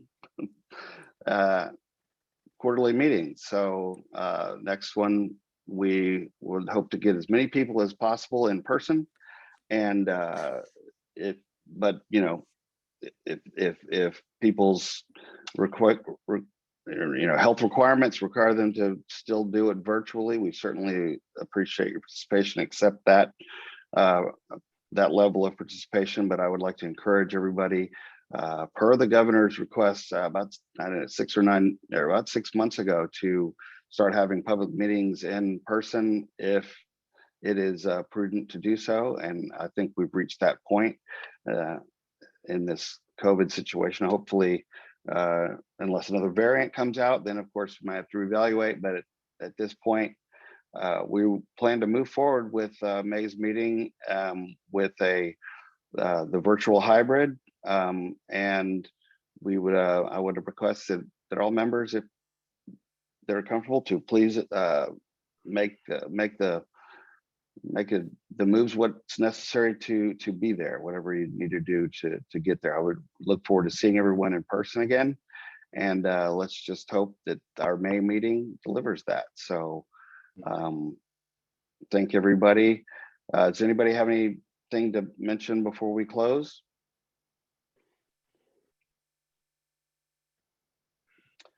Okay, well, hearing none, thank you all so much, guests, members, council members of TRC, guests. Thank you all so much for attending. And on this cold afternoon, everybody stay safe on the roads, and stay indoors if you possibly can. And until the next meeting in May, I hope everybody has a good end of the winter into the spring, and we look forward to seeing you in the summer. So thank you all so much for your attendance and participation.